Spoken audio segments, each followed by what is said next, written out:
CM Siddaramaiah ಅವರ ವಿರುದ್ಧ ಅಕ್ರಮದ ಆರೋಪ ಭ್ರಷ್ಟಾಚಾರದ ಆರೋಪವನ್ನು ಮುಂದಿಟ್ಟು ಮೂಢ ಪ್ರಕರಣವನ್ನು ಮುಂದಿಟ್ಟು ಪ್ರತಿಪಕ್ಷಗಳು ಬಿಜೆಪಿ ಮತ್ತು ಜೆಡಿಎಸ್ ಅಹೋರಾತ್ರಿ ಧರಣಿಗೆ ಮುಂದಾಗಿದೆ.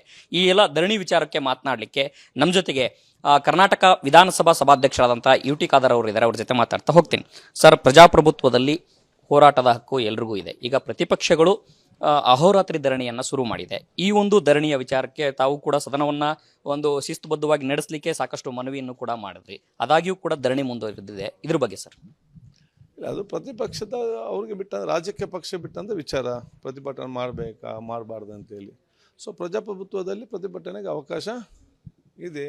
ಆ ಪ್ರತಿಭಟನೆಯ ಒಂದು ಮಾಡಲಿಕ್ಕೆ ಅವ್ರು ತೀರ್ಮಾನ ಮಾಡಿದ್ದಾರೆ. ಅದಕ್ಕೆ ಬೇಕಾಗುವಂಥ ಸವಲತ್ತುಗಳನ್ನು ವಿಶೇಷಗಳನ್ನು ಎಲ್ಲ ಅವ್ರಿಗೆ ಏನೆಲ್ಲ ಸವಲತ್ತು ಬೇಕು ಅದು ಮಾಡಿಕೊಡೋದು ನನ್ನ ಜವಾಬ್ದಾರಿ. ಆ ಕೆಲಸ ಮಾಡಿಸ್ತೇನೆ. ಸರ್, ಒಂದು ಕಲಾಪ ನಡೆಯುವಂಥ ಸಂದರ್ಭದಲ್ಲಿ, ಅಧಿವೇಶನ ನಡೆಯುವಂಥ ಸಂದರ್ಭದಲ್ಲಿ ಎಲ್ಲ ಶಾಸಕರು ತಮ್ಮ ಸುಪರ್ದಿಯಲ್ಲಿ ಇರ್ತಾರೆ. ಸೊ ಇವತ್ತು ರಾತ್ರಿ ಎಲ್ಲ ಇರುವಂಥ ಶಾಸಕರಿಗೆ ತಮ್ಮ ಕಚೇರಿಯಿಂದ ಏನೆಲ್ಲ ವ್ಯವಸ್ಥೆ ಆಗಿದೆ ಸರ್? ಈಗಾಗಲೇ ನಮ್ಮ ಅಧಿಕಾರಿಗಳು ಮತ್ತು ನಾನು ಈಗಾಗಲೇ ಪ್ರತಿಪಕ್ಷದ ನಾಯಕರು ಮತ್ತು ಹಿರಿಯ ಸಚಿವರು ಎಲ್ಲ ಕೂಡ ಚರ್ಚೆ ಮಾಡಿದ್ದೇನೆ. ನಾನು ಕೇಳಿದ್ದೇನೆ ಏನೆಲ್ಲ ಒಂದು ನೆಮ್ಮದಿಯಿಂದ ಒಂದು ಪ್ರತಿಭಟನೆ ಮಾಡಲಿಕ್ಕೆ ಏನೆಲ್ಲ ಸವಲತ್ತುಗಳು ಬೇಕು ಹೇಳಿ ಅದನ್ನೆಲ್ಲ ಮಾಡಿಕೊಡ್ತೇವೆ ಅಂತ ಹೇಳಿದ್ದೇವೆ. ಸಹಜವಾಗಿಯೇ ಅಹೋರಾತ್ರಿ ಧರಣಿ ಅಂತಂದು ಹೇಳಿದ್ರೆ ಅವರಿಗೆ ಬೆಡ್ಡಿನ ವ್ಯವಸ್ಥೆ, ಊಟದ ವ್ಯವಸ್ಥೆ ಎಲ್ಲ ರೀತಿ ಮತ್ತು ಮೆಡಿಕಲ್ ವ್ಯವಸ್ಥೆ ಎಲ್ಲ ರೀತಿ ಮಾಡ್ತಾರೆ. ಆ ರೀತಿಯ ವ್ಯವಸ್ಥೆಗಳು ಈ ಸರಿನೂ ಇರ್ತದೆ ಸರ್? ಖಂಡಿತವಾಗಿ ನನಗೆ ಏನೆಲ್ಲ ಬೇಕು ನೀವು ತಿಳಿಸಿ ಆ ಎಲ್ಲ ವ್ಯವಸ್ಥೆ ನಾವು ಮಾಡಿ ಕೊಡ್ತೇವೆ. ಸರ್, ಮತ್ತೊಂದು ಪ್ರಶ್ನೆ. ಸಾರ್ವಜನಿಕರ ಹಣ ಸಾಕಷ್ಟು ಇದೆ. ಇಲ್ಲಿ ಧರಣಿಗಳು ಸಾಕಷ್ಟು ಮುಂದುವರಿತಾ ಇದೆ. ಈಗ ಅಹೋರಾತ್ರಿ ಧರಣಿ ನಾಳೆನೂ ಕೂಡ ಮುಂದುವರಿಯುತ್ತೆ. ಪ್ರತಿಪಕ್ಷಗಳನ್ನು ವಿಶ್ವಾಸಕ್ಕೆ ಪಡೆಯುವಂಥ ಹಂತದಲ್ಲಿ ತಮ್ಮ ಪ್ರಯತ್ನ ಯಾವ ರೀತಿ ಇತ್ತು ಸರ್? ಇಲ್ಲ ನೋಡಿ, ಪ್ರತಿಪಕ್ಷದ ಪ್ರತಿಭಟನೆ ಮಾಡೋದು ಅದು ಮಾಡಲಿ. ಅವ್ರಿಗೆ ಆ ಒಂದು ಒಂದು ಅವಕಾಶ ಇದೆ, ಇಲ್ಲಂತ ಹೇಳಲಿಕ್ಕೆ ಆಗೋದಿಲ್ಲ. ಬಹುಶಃ ನಾವು ಮ್ಯಾಕ್ಸಿಮಮ್ ಗರಿಷ್ಠ ಮಟ್ಟದ ಎಲ್ಲ ಪ್ರಯತ್ನ ನಾವು ಮಾಡಿದ್ದೇವೆ. ಬೇಕಾಗುವಂಥ ಎಲ್ಲ ವಿಷಯ ಚರ್ಚೆ ಮಾಡಲಿಕ್ಕೆ ನಾವು ಅವಕಾಶ ಮಾಡಿ ಕೊಟ್ಟಿದ್ದೇವೆ. ಕೊನೆಯದಾಗಿ ಪ್ರತಿಭಟನೆ ಮಾಡಲೇಬೇಕೆಂಬ ಅವರು ತೀರ್ಮಾನ ಜನರಿದ್ದು ಅದು ಮಾಡ್ತಾರೆ. ಅದಕ್ಕೆ ನಾವು ಅದು ನಮಗೇನು ಅವರು ಮಾಡಬಾರ್ದು ಹೇಳಲಿಕ್ಕೆ ಆಗೋದಿಲ್ಲ. ಸೊ ಹಿಂದೆ ನಾವಿದ್ದಾಗ ಪ್ರತಿಪಕ್ಷ ಇದ್ದಾಗಲೂ ಕೂಡ ಮಾಡಿದ್ದು ಕೂಡ ಉದಾಹರಣೆಗಳೇ ಇದೆ. ಏನಿದು ಕೂಡ ನೆಮ್ಮದಿಯಿಂದ ಸೌಹಾರ್ದದಿಂದ ನಡೀಲಿ ಅಂತ ಹೇಳಲಿಕ್ಕೆ ಬಯಸುವಂಥದ್ದು. ತಾವು ಏನಾದರೂ ಈಗ ಹೋಗಿ ಮನವೊಲಿಸುವಂಥ ಪ್ರಯತ್ನ ಮಾಡ್ತೀರಾ ಅಥವಾ ರಾತ್ರಿ ಇವತ್ತು? ನಾನು ಈಗಾಗಲೇ ಮಾತಾಡಿ ಬಂದಿದ್ದೇನೆ, ಮತ್ತೆ ಬೇಕಾದ್ರೆ ಬರ್ತೇನೆ. ನಾನೀಗ ಅವ್ರ ಜೊತೆ ಇದ್ದೆ ಇಷ್ಟೊತ್ತು. ಅವ್ರ ಜೊತೆ ಇದ್ದೆ, ಅವ್ರ ಜೊತೆ ಮಾತಾಡಿಕೊಂಡು ಬಂದೆ. ಅಲ್ಲ, ಏನು ಹೇಳಿದ್ರು ಸರ್ ಅವರು? ಎಲ್ಲ ಸಂತೋಷದಿಂದ ಇದ್ದಾರೆ. ಪ್ರತಿಭಟನೆ ಮಾಡ್ಲಿಕ್ಕೆ ಸಂತೋಷದಿಂದಿದ್ದಾರೆ. ನಾವು ಕೂಡ ಸಂತೋಷ ಭಾಷಣ ಸಲ್ಲಿಸಿದ್ದೇವೆ. ಇದಿಷ್ಟು ಸಭಾಧ್ಯಕ್ಷರಾದಂಥ ಯುಟಿ ಖಾದರ್ ಅವರ ಮಾತಾಗಿದೆ. ಕ್ಯಾಮರಾ ಪರ್ಸನ್ ಚಂದ್ರಕಾಂತ್ ಜೊತೆ ಹನುಮಂತ ದುರ್ಗದ್, ವಿಸ್ತಾರ ನ್ಯೂಸ್, ಬೆಂಗಳೂರು. ಸಿಎಂ ಸಿದ್ದರಾಮಯ್ಯ ಅವರ ವಿರುದ್ಧ ಅಕ್ರಮದ ಆರೋಪ ಭ್ರಷ್ಟಾಚಾರದ ಆರೋಪವನ್ನು ಮುಂದಿಟ್ಟು ಮೂಢ ಪ್ರಕರಣವನ್ನು ಮುಂದಿಟ್ಟು ಪ್ರತಿಪಕ್ಷಗಳು ಬಿಜೆಪಿ ಮತ್ತು ಜೆಡಿಎಸ್ ಅಹೋರಾತ್ರಿ ಧರಣಿಗೆ ಮುಂದಾಗಿದೆ. ಈ ಎಲ್ಲ ಧರಣಿ ವಿಚಾರಕ್ಕೆ ಮಾತನಾಡಲಿಕ್ಕೆ ನಮ್ಮ ಜೊತೆಗೆ ಕರ್ನಾಟಕ ವಿಧಾನಸಭಾ ಸಭಾಧ್ಯಕ್ಷರಾದಂಥ ಯುಟಿ ಖಾದರ್ ಅವರು ಇದ್ದಾರೆ. ಅವ್ರ ಜೊತೆ ಮಾತಾಡ್ತಾ ಹೋಗ್ತೀನಿ.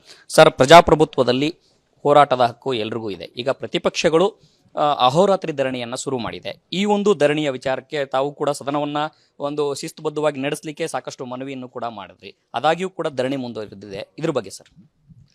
ಅದು ಪ್ರತಿಪಕ್ಷದ ಅವ್ರಿಗೆ ಬಿಟ್ಟ ರಾಜ್ಯಕ್ಕೆ ಪಕ್ಷ ಬಿಟ್ಟಂಥ ವಿಚಾರ. ಪ್ರತಿಭಟನೆ ಮಾಡಬೇಕಾ ಮಾಡಬಾರ್ದು ಅಂತೇಳಿ.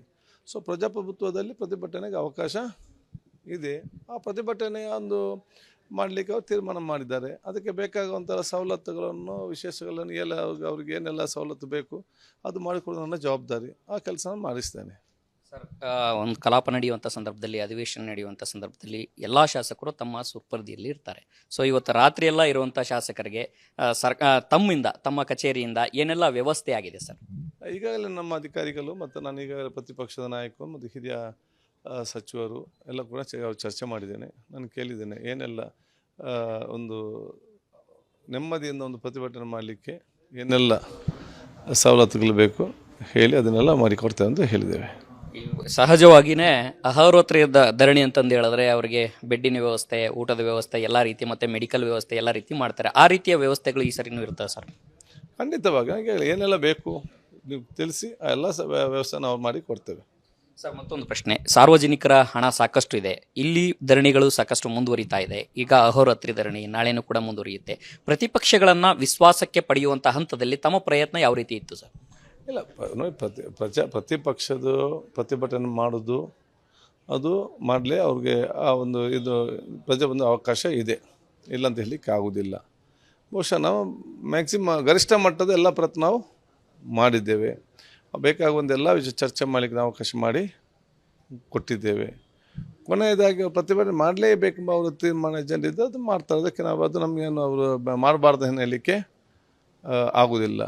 ಸೊ ಹಿಂದೆ ನಾವಿದ್ದಾಗ ಪ್ರತಿಪಕ್ಷ ಇದ್ದಾಗಲೂ ಕೂಡ ಮಾಡಿದ್ದು ಕೂಡ ಉದಾಹರಣೆಗಳೇ ಇದೆ. ಏನಿದು ಕೂಡ ನೆಮ್ಮದಿಯಿಂದ ಸೌಹಾರ್ದದಿಂದ ನಡೀಲಿ ಅಂತ ಹೇಳಲಿಕ್ಕೆ ಬಯಸುವಂಥದ್ದು. ತಾವು ಏನಾದರೂ ಈಗ ಹೋಗಿ ಮನವೊಲಿಸುವಂಥ ಪ್ರಯತ್ನ ಮಾಡ್ತೀರಾ ಅಥವಾ ರಾತ್ರಿ ಹೊತ್ತು? ನಾನು ಈಗಾಗಲೇ ಮಾತಾಡಿ ಬಂದಿದ್ದೇನೆ, ಮತ್ತೆ ಬೇಕಾದ್ರೆ ಬರ್ತೇನೆ. ನಾನೀಗ ಅವ್ರ ಜೊತೆ ಇದ್ದೆ ಇಷ್ಟೊತ್ತು, ಅವ್ರ ಜೊತೆ ಇದ್ದೆ, ಅವ್ರ ಜೊತೆ ಮಾತಾಡಿಕೊಂಡು ಬಂದೆ. ಅಲ್ಲ, ಏನು ಹೇಳಿದ್ರು ಸರ್ ಅವರು? ಎಲ್ಲ ಸಂತೋಷದಿಂದ ಇದ್ದಾರೆ, ಪ್ರತಿಭಟನೆ ಮಾಡ್ಲಿಕ್ಕೆ ಸಂತೋಷದಿಂದಿದ್ದಾರೆ. ನಾವು ಕೂಡ ಸಂತೋಷ ಭಾಷಣ ಸಲ್ಲಿಸಿದ್ದೇವೆ. ಇದಿಷ್ಟು ಸಭಾಧ್ಯಕ್ಷರಾದಂಥ UT ಖಾದರ್ ಅವರ ಮಾತಾಗಿದೆ. ಕ್ಯಾಮರಾ ಪರ್ಸನ್ ಚಂದ್ರಕಾಂತ್ ಜೊತೆ ಹನುಮಂತ ದುರ್ಗದ್, ವಿಸ್ತಾರ ನ್ಯೂಸ್, ಬೆಂಗಳೂರು.